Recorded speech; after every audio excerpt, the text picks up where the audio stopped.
These are the top 11 things you need to know about being sober and single.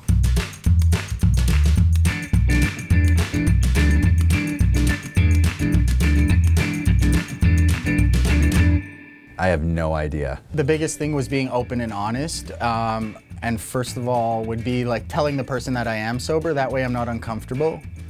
Being in a situation where they order, you know, something to drink and they ask why I'm not drinking. And that's just what's worked for me. I've always been honest so that it's just take the awkwardness out of it. And I show up and, you know, if they're gonna have a drink, they're gonna have a drink. Always worked in my favor to talk to people and mention that I was sober. It backfired a few times. People weren't interested. And I think that was probably saved me because it was probably somebody I shouldn't be dating.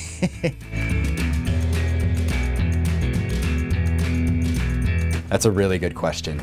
Well, that one really depends how you ask. If there was like a poster boy for doing it all wrong or not listening to the suggestions that were given, that was me. I had like, I would go into treatment, I'd get a girlfriend, you know, a rehab girlfriend. I'd get kicked out of the treatment facility for fraternizing with her, and then I'd go to another treatment center and I'd look for that quick fix, and that was a girlfriend or a woman. If I could really impress upon everyone out there that's not me because I broke all the rules on the way, is really to give yourself the opportunity to wait.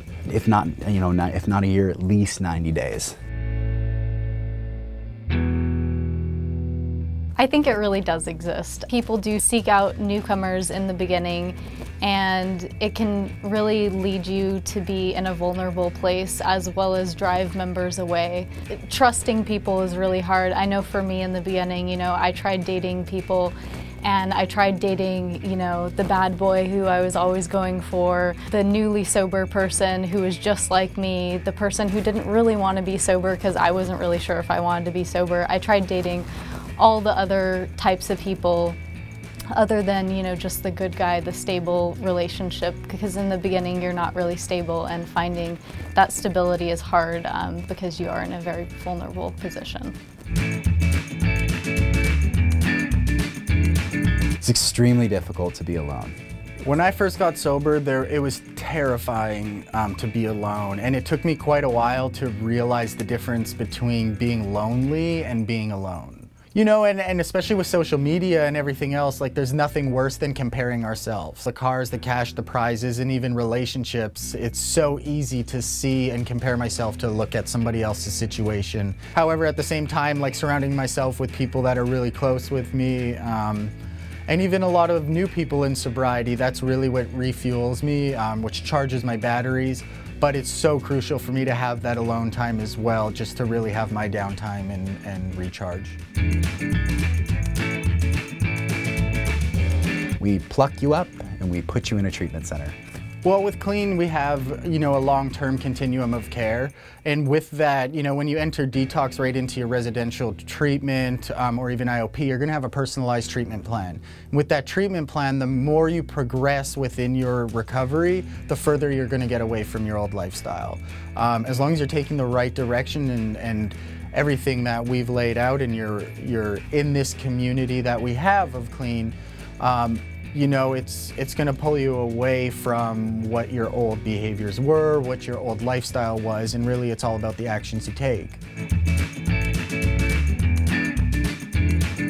Basically anywhere but the dope man's house or the bar if you're an alcoholic. I mean, it's, you know, you look around, there's life happening. You can go to the gym, you can meet someone, you can go to a tattoo shop, you can even meet them on Facebook. The opportunities are there. My world was so closed up that I was only meeting people that were associated with drug use, that were doing drugs with me. Another key point as well is the alumni program that we have. It's great. You've gone through treatment with people and you've hopefully formed some relationships and friendships, and you can come back to our alumni events and continue to meet people. And you'll still feel like you have that connection, like you're not meeting a total stranger because you guys have all shared that common experience of going through treatment together at Klean. I fully attribute my sobriety to being able to have a healthy, fulfilling relationship. I did start attending outpatient at a rehab, and that really helped me to develop myself, figure out what I really liked. It gave me the space to figure out who I was as a person, and it gave me time to heal, because in the beginning when I first got sober, all I knew was a chaotic household. My parents are both drug addicts, and that's all I knew growing up. For me, when I met the right person, it had been about 1.5 years into my sobriety, And you know, today I'm in like a loving and healthy relationship, and it's the best feeling in the world.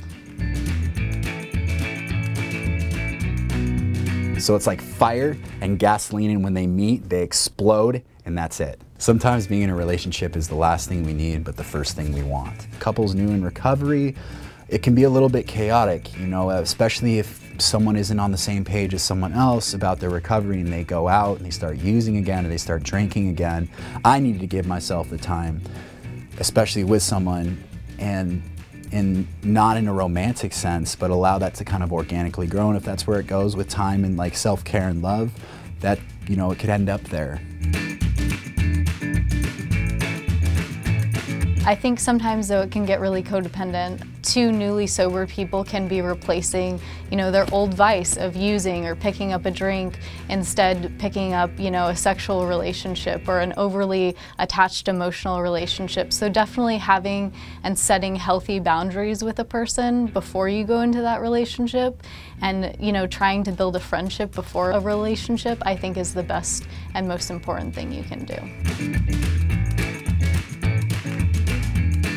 I was so used to that instant gratification the moment I put something up my nose or in my lungs or, you know, in my belly. Someone always mentioned to me, feelings aren't facts. And what are the facts? And when I would write down what the facts were, a lot of times that's where that patience came from, is like, wait a minute, I am okay.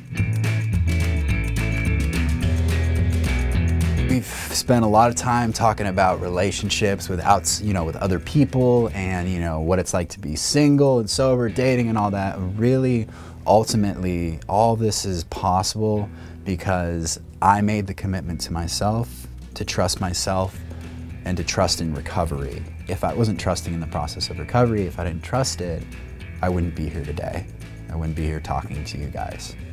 Thank you for watching the 11 things you need to know about being single and sober.